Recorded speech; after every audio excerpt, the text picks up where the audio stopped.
गणित का पेपर 27 फरवरी 2024 के लिए हुआ है। इसका सेट है 822 IA। इसके सभी बहुविकल्पीय प्रश्नों के हल बताएंगे आपके लिए।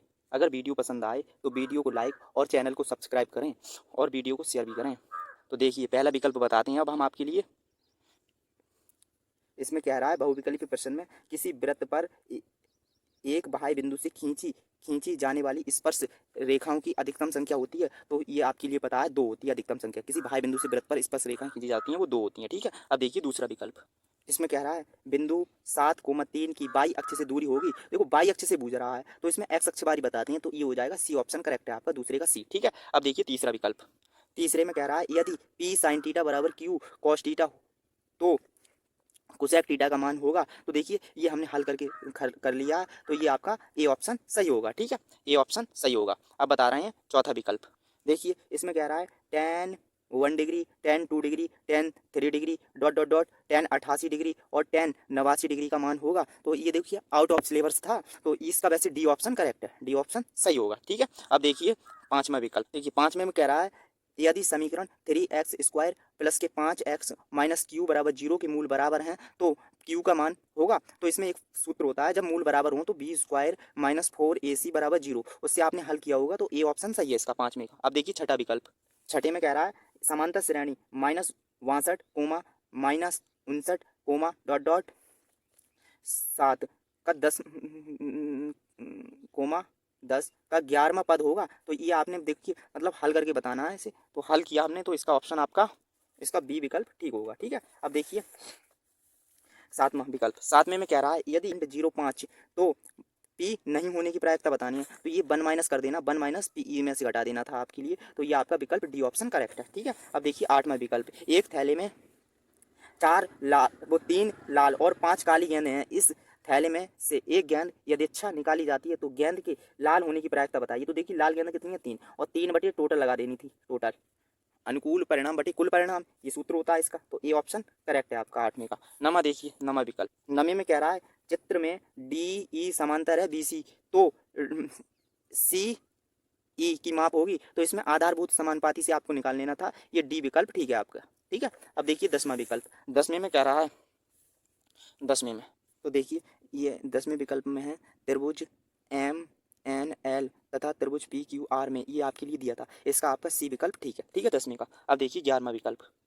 11वें में कह रहा है 1/2 सेंटीमीटर व्यास के गोले का वक्र का पृष्ठ होगा। तो इसका आपका देखिए आपको हल कर लेना था, इसका सूत्र होता है 4πr² और व्यास दे दिया है, व्यास को आपके लिए त्रिज्या में बदलना था, तो इसका बी ऑप्शन ठीक है आपका। ठीक है, अब देखिए 12वां विकल्प। 12वें में कह रहा था 6 सेंटीमीटर त्रिज्या के वृत्त का एक चाप केंद्र पर 30 डिग्री का कोण आंतरित करता है। तो चाप की माप है होगी, चाप की माप होगी। तो इसमें देखिए सूत्र होता है चाप की लंबाई के लिए L बराबर थीटा बटे 180 और πr, तो इसका आपका विकल्प होगा। तो देखिए हल कर लेना था आपके लिए, तो इसका विकल्प आपका डी विकल्प ठीक है। ठीक है, अब देखिए 12वां विकल्प। 12वें में कह रहा है 5 सेंटीमीटर त्रिज्या के एक वृत्त के बिंदु पर खींची गई स्पर्श रेखा PQ केंद्र O से जाने वाली एक रेखा से बिंदु Q पर मिलती है। यदि OQ बराबर 12 सेंटीमीटर है तो PQ की माप होगी। तो देखिए ये वैसे पाइथागोरस प्रमेय से होगा, तो आपने कर ही लिया होगा, इसका बी ऑप्शन ठीक है 13वें का। ठीक है, अब देखिए 14वां विकल्प। 14वें में कह रहा है 14वें में कह रहा है संख्याओं 182 तथा 78 का SCF होगा। तो इसका आपका बी ऑप्शन करेक्ट है 14वें का। ठीक है, अब 15वां विकल्प देखिए। 15वें में कह रहा है एक बेलन के आधार की त्रिज्या 3.5 सेंटीमीटर है। यदि उसकी ऊंचाई 8.4 सेंटीमीटर हो तो उसका वक्रपृष्ठीय क्षेत्रफल होगा। तो देखिए वक्रपृष्ठीय क्षेत्रफल होता है बेलन का 2πRH, इससे आपने हल किया होगा, तो ये आपका डी विकल्प ठीक है। ठीक है, अब देखिए 16वां विकल्प। 16वें में कह रहा है 4 सेंटीमीटर त्रिज्या वाले एक वृत्त के त्रिज्याखंड का कोण 60 डिग्री है, तो उसका क्षेत्रफल होगा। देखिए क्षेत्रफल के लिए सूत्र होता है त्रिज्याखंड का थीटा बटे 360 और πr², इससे आपके लिए हल कर लेना था, ये सी विकल्प आपका ठीक होगा 16वें का। ठीक है, अब देखिए 17वां विकल्प।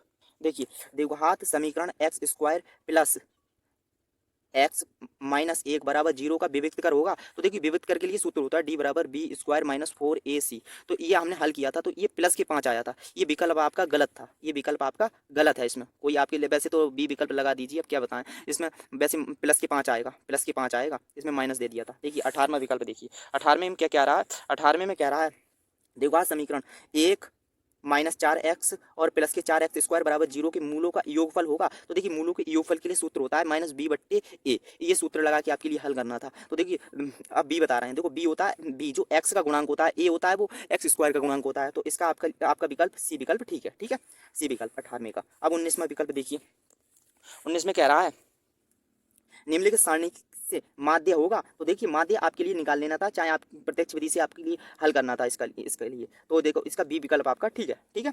अब 20वां सवाल देखिए, 20वें में आपसे कह रहा है निम्नलिखित सारणी का माध्यक वर्ग होगा। तो माध्यक वर्ग की बात कर रहा है। तो देखिए पहले आपके लिए संचयी बारंबारता बना लेनी थी इसमें एक सारणी। तो 8 ऐसी हो जाएंगे, 8 में 6 जोड़े तो 14 हो जाएंगे, 14 में 11 जोड़े तो कितने हो जाएंगे, 25 हो जाएंगे, और 25 में 18 जोड़े तो 43 हो जाएंगे, और 43 में 6 जोड़े तो 49। जैसे संचयी बारंबारता मतलब सी एफ बारी हमने एक सारणी बना ली इसमें। तो देखिए 49 है, 49 का आधा, 49 की आधे करें तो 49 के 24.5 आया, 24.5 ये आपका फंस रहा था इसमें 25 में। तो इसके सामने वाला हो जाएगा माध्यक वर्ग, बी ऑप्शन।